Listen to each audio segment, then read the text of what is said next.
High guys, welcome to cricket Venkatesh.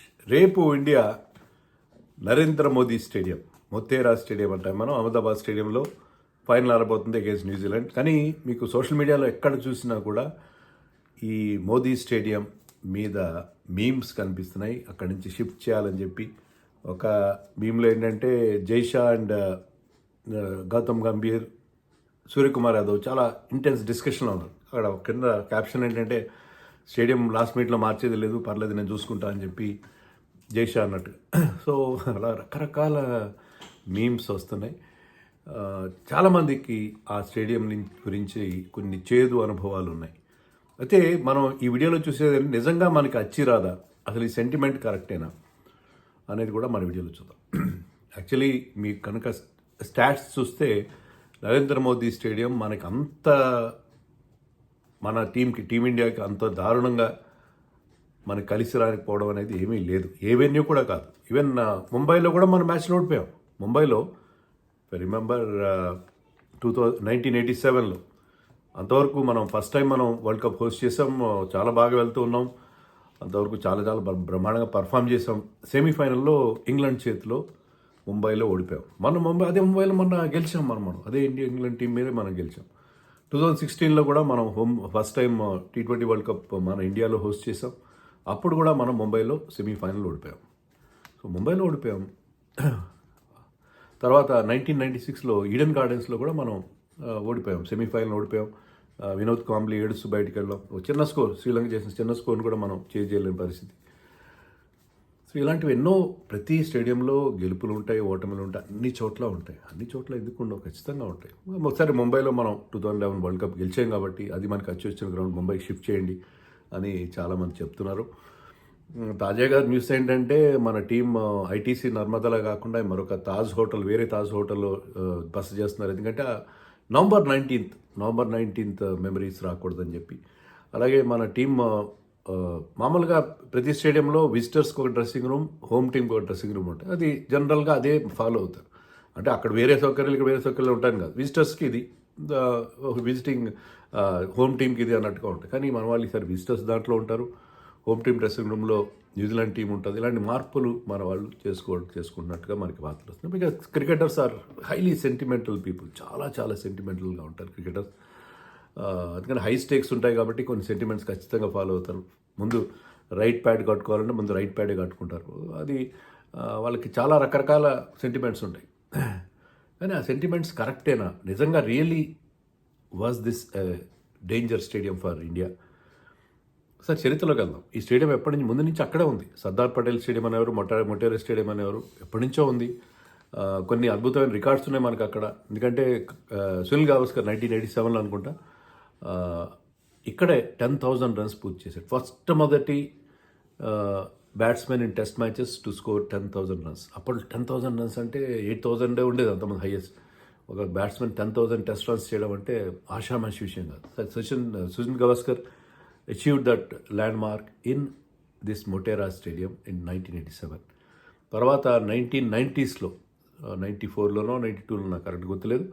అప్పుడు కపిల్ దేవ్ అప్పుడు existing record most wickets in test matches Richard Hadlee రికార్డ్ని కూడా ఇక్కడే బ్రేక్ చేశాడు, సేమ్ గ్రౌండ్లో బ్రేక్ చేశాడు. సో కపిల్ దేవ్కి, సునీల్ గవాస్కర్కి ఇక్కడ చాలా మంచి మెమరీస్ ఉన్నాయి. ఆ గ్రౌండ్లో మనకి మంచి రికార్డే ఉంది ఓవరాల్గా. రికార్డు కూడా చెప్తాను నేను. అలాగే మనకి ఇక్కడ యాక్చువల్గా అప్పటి స్టేడియంని పూర్తిగా దాన్ని డిస్మాంటిల్ చేసేసి కొత్తగా స్టేడియం పెట్టారు. అద్భుతమైన స్టేడియం, 66 ఎకరాల్లో ఎంతలో 130 అంటే 130,000 కెపాసిటీతో. Melbourne used to be the biggest cricket ground, అంటే largest in terms of capacity. దాన్ని దాటి ఒక ultra modern state of the art stadium కట్టారు. దాంట్లో ఉన్న ఫెసిలిటీస్ చాలా అద్భుతమైన ఫెసిలిటీస్తో మనం గర్వపడే రీతిలో స్టేడియం నిర్మించారు. డెఫినెట్లీ దాన్ని అయితే నేను ఒప్పుకుంటాను. సో అలాంటి స్టేడియంలో మన రికార్డ్ అంత ఘోరంగా ఉందా? లేదు యాక్చువల్గా. కానీ ఆ నవంబర్ 19th తాలూకు నవంబర్ 19th అనే డేట్ చెప్తేనే మనకి ఏదో ఒక రకమైన గ్లూమ్, ఒక రకమైన డిప్రెసివ్ ఫీలింగ్ కలుగుతుంది కదా. నవంబర్ 19th వరకు అంత అద్భుతంగా అన్బీటన్గా వెళ్ళి మన నవంబర్ 19th అక్కడ ఓడిపోయామంటే బాధ కలుగుతుంది. ఆ మెమరీస్ బహుశా ఆ డ్రెస్సింగ్ రూమ్ వద్దనుకోవడం కానీ, ఆ డ్రెస్సింగ్ రూమ్కి మన ప్రధానమంత్రి నరేంద్ర మోదీ స్వయంగా వచ్చి ప్లేయర్స్ని ఓదార్చిన వీడియోస్ కూడా మనం చూసాం. అలాగే అదే హోటల్లో ఉంటే కూడా సూర్యకుమార్ వీళ్ళందరూ కూడా అప్పుడు ఆడిన వాళ్ళే, బుమ్రా వీళ్ళందరూ ఆ ఫైనల్ ఆడిన వాళ్ళే కాబట్టి సో వాళ్ళకి అక్కడ ఆ బ్యాడ్ మెమరీస్, నెగిటివ్ వైబ్స్ లేకుండా మార్చుకున్నారేమో అని అనుకోవాలి. అంతే తప్ప నవంబర్ 19 ఒక్కటి తప్పిస్తే ఇక్కడ గ్రౌండ్లో మనకు అంత దారుణమే లేదు. అదే వరల్డ్ కప్లో పాకిస్తాన్ మీద మనం అహ్మదాబాద్లోనే ఆడాం. పాకిస్తాన్ మీద ఒక క్రంచ్ మ్యాచ్ గెలిచాం, ఈజీగానే గెలిచాం ఆ మ్యాచ్ కూడా. సో ఓవర్ ద ఇయర్స్ మనం అక్కడ గెలుస్తూనే ఉన్నాం, అంత దారుణంగా వెళ్ళలేదు. చూడండి ఈ స్టేడియంలో మన రికార్డ్ పాత ముటేరా సర్దార్ పటేల్ స్టేడియం ఇప్పటిది కలిపి, అంటే అదే గ్రౌండ్లో అదే చోట ఇది కొత్త స్టేడియం వచ్చింది కాబట్టి మనం చూస్తే 16 టెస్ట్ మ్యాచ్లు అక్కడ మనం ఆడాం ఇంతవరకు, పాత కొత్త అన్ని కలిపి. 2021 తర్వాత ఆడినవి, అంతకుముందు ఆడినవి. దాంట్లో 7 టెస్ట్ మ్యాచ్లు మనం గెలిచాం, 7 డ్రా చేసుకున్నాం, 2 మాత్రమే ఓడిపోయాం. Only 2 test matches we lost there. Only 2 test matches మాత్రమే ఓడిపోయాం. సో అక్కడ టెస్ట్ మ్యాచ్లో మన రికార్డ్ అక్కడ దారుణంగా ఉంది. అన్ని మ్యాచ్లు గెలవాలని లేదు కదా. 2021 తర్వాత అంటే ఈ స్టేడియంని ఎవరు ఓపెన్ చేశారు గుర్తుంది కదా మీకు? Donald Trump was the chief guest to inaugurate the stadium. So 2021 నుంచి జరుగుతున్న మ్యాచ్లు చూస్తే 3 టెస్ట్ మ్యాచ్లు మనం గెలిచాం, 1 డ్రా అయింది. సో 4 టెస్ట్ మ్యాచ్లు జరిగితే మనం కొత్త స్టేడియంలో, ఈ నరేంద్ర మోడీ పేరుతో వచ్చిన స్టేడియంలో ఒక టెస్ట్ మ్యాచ్ కూడా ఓడిపోలేదు. ఇంకా ఓడిఐస్ తీసుకుంటే పాతవి కొత్త అన్ని కలిపి 21 ఓడిఐస్లో 12 గెలిచాం, 9 ఓడిపోయాం. ఓడిఐస్లో కూడా మనకి విన్స్ ఎక్కువ ఉన్నాయి. కొత్తగా 2020 తర్వాత అంటే డొనాల్డ్ ట్రంప్ ఓపెన్ చేసిన తర్వాత కొత్త స్టేడియంలో 6 జరిగితే దాంట్లో 5 గెలిచాం, ఒకే ఒక్క ఓడిఐ ఓడిపోయాం. అదే మన ఆ ఫైనల్, అది తప్ప మిగతాన్ని గెలుస్తూనే ఉన్నాం అక్కడ. ఇక T20 ఇంటర్నేషనల్స్కి వస్తే ఇక్కడ మనం మొత్తం 10 ఆడితే దాంట్లో 7 గెలిచాం, 3 మాత్రమే ఓడిపోయాం. 3 ఓడిపోయాం, 7 గెలిచాం. అండ్ కొత్త స్టేడియంలో 9 అవుట్ ఆఫ్ 9లో 6 గెలిచాం, 3 ఓడిపోయాం. అంటే ఒకటి మాత్రం మనకి బిఫోర్ పాత స్టేడియంలో జరిగింది. సో మనకి T20స్లో తీసుకున్న, టెస్ట్ మ్యాచ్లో చూసుకున్న, ఓడిఎస్లో తీసుకున్న, ఇక్కడ మనకి మంచి రికార్డు ఉంది. మేజర్ మనమే ఓడిపోలేదు. ఈ వరల్డ్ కప్లో కూడా తీసుకోండి. ఈ వరల్డ్ కప్లో మనకి సెంటిమెంట్ ఏమైందంటే, మన సెంటిమెంట్ని మరింత గట్టిపరిచింది ఏంటంటే, మనం సూపర్ 8లో సౌత్ ఆఫ్రికా చేతులు చిత్తుగా 76 రన్స్ తేడాతో ఓడిపోయాం ఇదే గ్రౌండ్లో. కానీ ఇక్కడే మనం నెదర్లాండ్స్ మీద కూడా గెలిచాము. ఇది 3వ మ్యాచ్ యాక్చువల్గా, ఈ గ్రౌండ్ జరుగుతున్న 3వ మ్యాచ్. నెదర్లాండ్స్ మీద కూడా ఇక్కడే ఇదే గ్రౌండ్లో గెలిచాం మనం. ఈ వరల్డ్ కప్లో కూడా గెలిచాం మనం. సో మనకి అంత బ్యాడ్ రికార్డ్ ఏం లేదు. మనం ఈ గ్రౌండ్ అనగానే మనకి దీన్ని తప్పించుకోవాలి. పిటిషన్ కూడా ఇప్పుడు change.org అనే దాంట్లో పిటిషన్ కూడా, ఆన్లైన్ పిటిషన్ కూడా ఫైల్ అవుతుంది గ్రౌండ్ మార్చాలని చెప్పి. ఎందుకని అంత? అలాగే రిచర్డ్ కటిల్బారా ఉంటే ఓడిపోతాము అని ఒక సెంటిమెంట్. రిచర్డ్ కటిల్బారా ఓడిపోయిన సందర్భాలు ఉన్నాయి. అతను ఎంపైరింగ్ చేసిన వాటిలో కొన్ని కీలకమైన మ్యాచ్లు ఓడిపోయిన కరెక్టే. కానీ 2024లో మనం బార్బేడస్లో వరల్డ్ కప్ గెలిచినప్పుడు ఆ ఫైనల్లో కటిల్బారా వాజ్ దేర్. ఫీల్డ్లో లేకపోయినా ఈ వాజ్ ది థర్డ్ ఎంపైర్. అక్కడ ఉన్నాడు కదా అతనైతే ఖచ్చితంగా స్టేడియంలోనే ఉన్నాడు. ఈ was one of the umpire, third umpire, TV ఎంపైర్గా ఉన్నాడు. ఆయనే గెలిచాము మనం. కటిల్బారా చేసిన మ్యాచ్లు అనేక మ్యాచ్లు గెలిచాము మనం. కొన్ని ఓడిపోయాం కాబట్టి కీలక మ్యాచ్ కటిల్బారా ఉండకూడదు. ఇప్పుడు అది కూడా న్యూస్ అయింది. ఈ టీంలో కటిల్బారా లేడు, రిచర్డ్ కటిల్బారా లేడు కాబట్టి మనం గెలుస్తామని. సో మంతరాలకు చింతకాయలు రాలుతాయి. మన ఉప్పల్ స్టేడియం విషయంలో కూడా ఇలాంటి సెంటిమెంట్సే వ్యక్తం చేశారు అనేక సందర్భాల్లో. మొదట్లో ఏమైందంటే మనం వరుసగా ఉప్పల్ స్టేడియం స్టార్ట్ అయిన దగ్గర నుంచి వరుసగా ఇండియా మ్యాచ్లు ఓడిపోవడం మొదలుపెట్టి, కొన్ని మ్యాచ్లు వరుసగా కాదు కొన్ని మ్యాచ్లు ఓడిపోయారు. డక్కన్ చార్జర్స్ కూడా 2008లో డక్కన్ చార్జర్స్ కూడా ఓడిపోవడం మొదలుపెట్టి. 2008 ఫస్ట్ టోర్నమెంట్లో టీం సరిగ్గా సెట్ కాలేదు. కెప్టెన్ లక్ష్మణ్ ఉండేవాడు. లక్ష్మణ్ ఒకవైపు లాగితే అఫ్రీది ఒకవైపు, గిల్క్రిస్ట్ ఒకవైపు, సైమండ్స్ ఒకవైపు. సో చాలామంది అక్కడ ఏమాత్రం బాగా పర్ఫామ్ చేయలేదు. తర్వాత ఏడాది మన వాళ్ళు సౌత్ ఆఫ్రికాలో టోర్నమెంట్ చేసినప్పుడు గెలిచారు. మళ్ళీ సీను ఉప్పల్ స్టేడియం షిఫ్ట్ అయ్యేసరికి ఇక్కడ హోమ్ టీం ఓడిపోవడం మొదలొచ్చింది. అప్పుడు డక్కన్ చార్జర్స్ టీం సరిగ్గా లేక ఓడిపోయారు, టీం సరిగ్గా సెట్ కాక ఓడిపోయారు. తర్వాత గెలుస్తూ వచ్చారు. వాస్తు పూజలు అన్నారు. అప్పుడు కూడా ఇప్పుడు బోల్డ్ డిస్కషన్స్, టీవీ డిస్కషన్స్ జరిగాయి. నాతో పాటు వాస్తు పండితులు కూర్చున్నారు, వాళ్ళందరినీ ఖండించేవాడు. అదేంటి ఇప్పుడు జింబాబ్వేతోనో లేకపోతే బంగ్లాదేశ్తో ఆడితే మనం ఓడిపోం కదా. సో అక్కడ మనకి తర్వాత మనం టెస్ట్ మ్యాచ్లు ఆడాం, అక్కడ గెలుస్తూనే వచ్చాం. న్యూజిలాండ్తో బోల్డ్ టెస్ట్ మ్యాచ్లు ఆడాం, అన్నీ గెలుస్తూనే ఉన్నాం.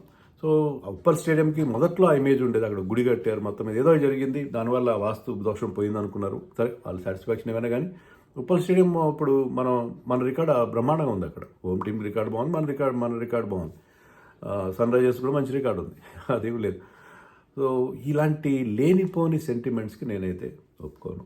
బట్ ఒకటేంటంటే ఈ అహ్మదాబాద్ స్టేడియంలో అన్ని మ్యాచ్లు పెట్టడం ఈ వరల్డ్ కప్లో చూడండి 3 మ్యాచ్లు మనం అక్కడ ఆడుతున్నాం. 2 ఒక గ్రూప్ మ్యాచ్ ఆడాం, ఒక సూపర్ 8 మ్యాచ్ ఆడాం, 3 ఫైనల్ ఆడుతున్నాం. సో ప్రతిదీ ఐపీఎల్ మ్యాచ్లు, మెయిన్ మ్యాచ్లను అక్కడే పెట్టడం, ప్రతి ఫైనల్ అక్కడే పెట్టడం. సో ఈ సెంటిమెంట్ వల్ల కొంత అది తగ్గితే నాకు, ఎందుకంటే ఈడెన్ గార్డెన్స్ కానీ వాంఖడే కానీ బౌలింగ్ చరిత్ర ఉంది. సో మిగతా స్టేడియంలు కూడా, మిగతా చోట్ల కూడా మీరు ఫైనల్స్ జరపండి.